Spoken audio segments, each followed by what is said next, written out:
right. And we know that that wasn't adequate time for you to really go in depth. And we're not trying to overwhelm you with filter after filter after filter. But we are trying to give you different things to take back with you to consider. So at this point, our original plan, if you're following along on the gallery or the slides, is we were going to do a gallery walk. We were going to have 2 people stay with your unit and 2 people travel. And then the people who were traveling were going to be the consultants or the coaches who would give feedback and to ask some of those good coaching questions. And then the folks who stayed with their poster were then going to be the authors who would be able then to take advantage of that coaching. But we have another opportunity to do some practice with that coaching consulting piece, and so we're going to have that take place there with the hope that maybe we can get out a little before 3:30, because I think energy levels plummeting, so we're going to try. So we're going to skip that, but I wanted to mention it in case it's something you might want to do back with your staffs, because I don't know that any of you are going to have a full 2-day, all in a row kind of situation with your staff, so they might have a little more energy at this point when you're working with stage 3 than what we've got right now. So what we're going to do is we are going to take some time to reflect. So where's Remy? So we are going to deconstruct what we have done in stage 3. So take 2 minutes with a shoulder partner to decide what the critical pieces, first open up your 2-column notes. We are going to deconstruct stage 3. What were the critical components about what you now know about learning opportunities and your instructional opportunities? What have you done? How have we done it? And what was the value of learning? And the guiding questions are on the slide here. So think with your shoulder partner about that for 2 minutes.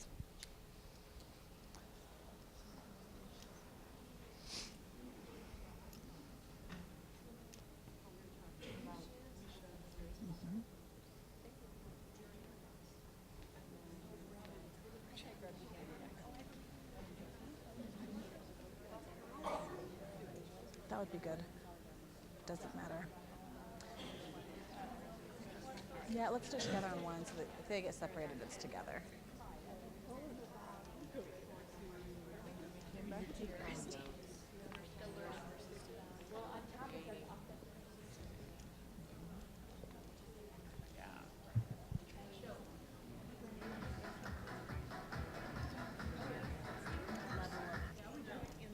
What are the critical components of stage 3? What would you like to remember to take back to your staff and why? Mm-hmm.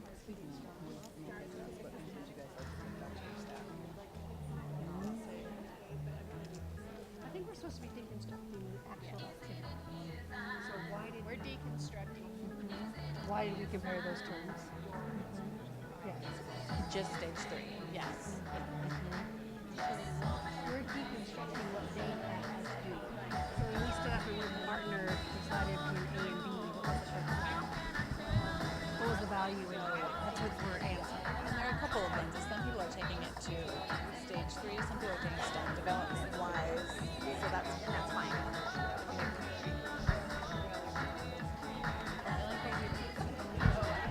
You have about 30 seconds to wrap up your thoughts, and we'll share. Find someone to volunteer your thoughts.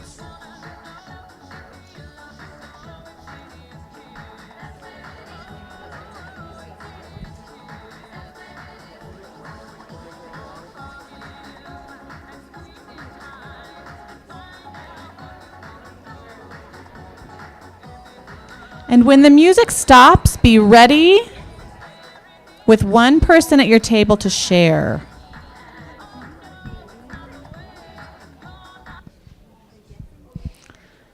All right.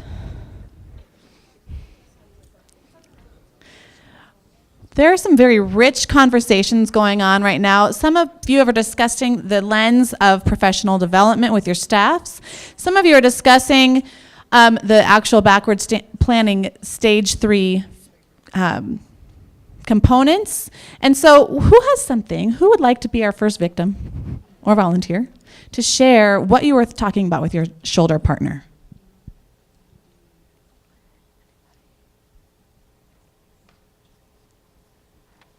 Anybody? Oh, you can do it. You can do it. Come on. She's shafting and drafting. And we we were just saying that I'm not sure I would share with the staff to all the different filters because it's a little overwhelming, and possibly just making them use that rigor and relevance filter for the outcomes and their, what did we say? Their outcomes and Outcomes and 4Cs. and the 4Cs. Yes, those. Yeah. So really, I heard limiting, because it can be very overwhelming. There's a lot of information to really understand your school culture and the lens that they're working through to share the filters that really work for your school. Remy, I just want to talk really quickly. When building the overview course, that was one of the reasons the rigor and relevance framework was included. And so I don't know how many of you have looked at the overview course or taken the overview course, but the thought was, how are we going to get across the idea of aligning stage 2 and stage 3? And making sure that if your stage 2 is in that D quadrant, you know, where it's real world, unpredictable, higher level thinking, then significant portions of your stage 3 should be there as well. Not the whole thing. We can't always be up there in that D quadrant, but significant portions should be.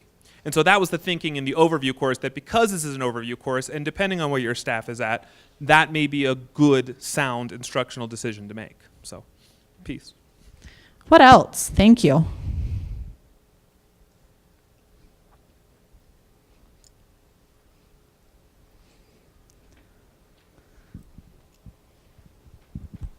Well, I was thinking about, before we start talking about filters, Brad used the word filter in our small group, and he was saying, you know, good instruction for him. He's always relied on a couple filters, and his personal filters, before we even started talking about filters as a group, had to do with Bloom's and had to do with visual, auditory, and kinesthetic learners.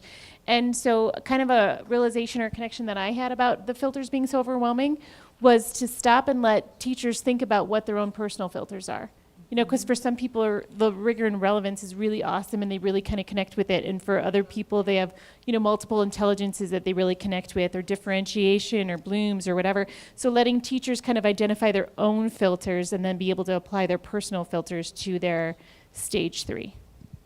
Definitely, and especially as long as the filters are really getting at rigor and increasing rigor and 21st century skills, that's a great revelation. What else?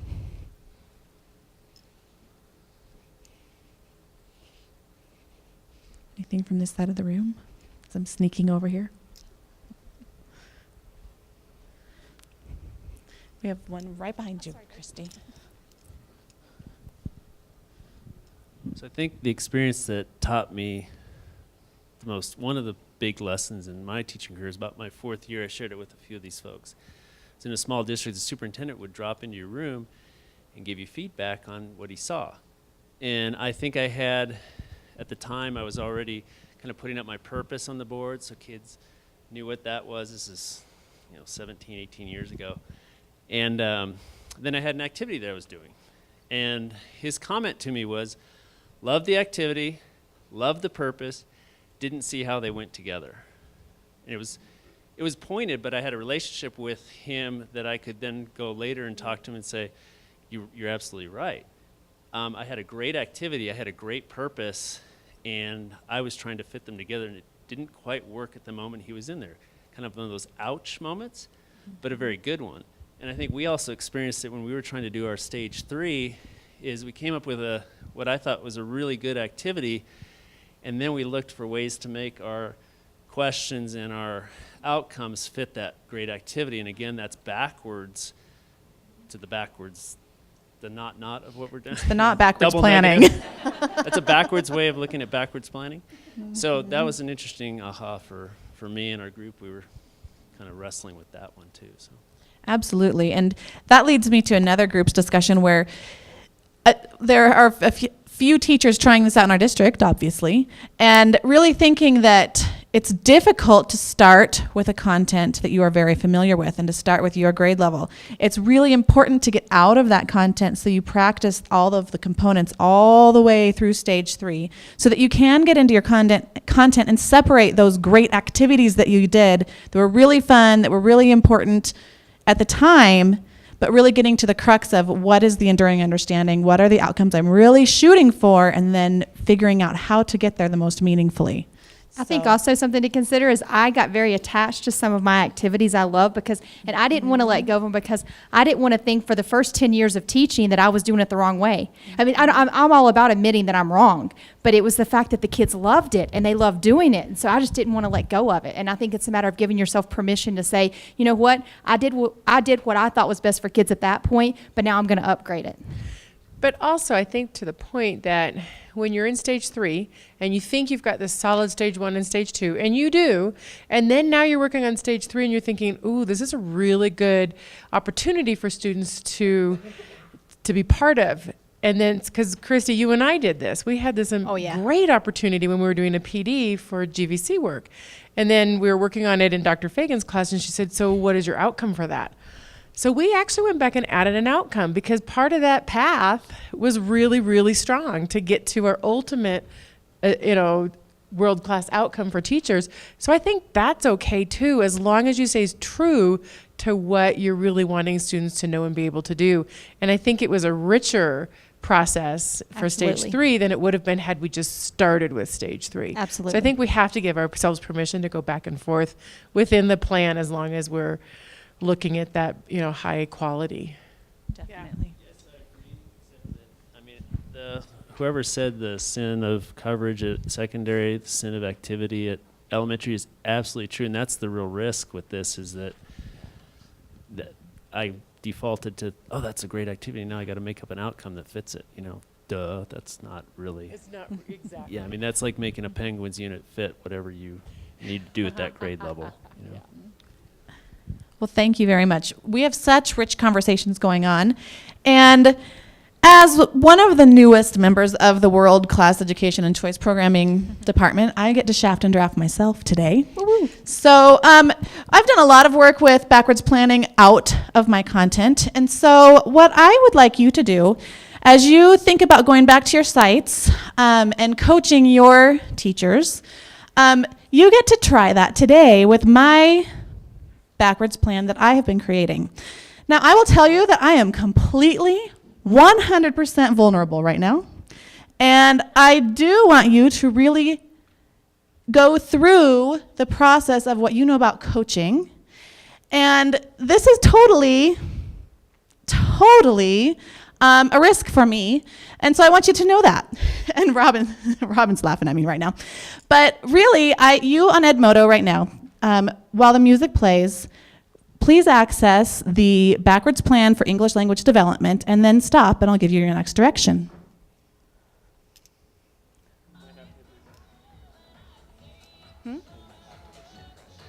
Oh, you may have to hit refresh to access that.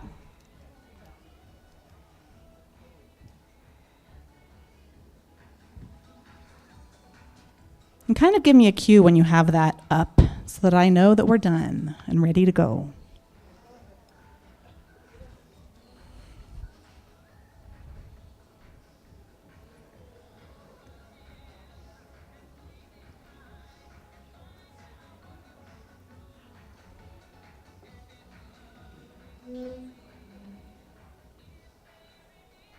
Does anybody else need any more time?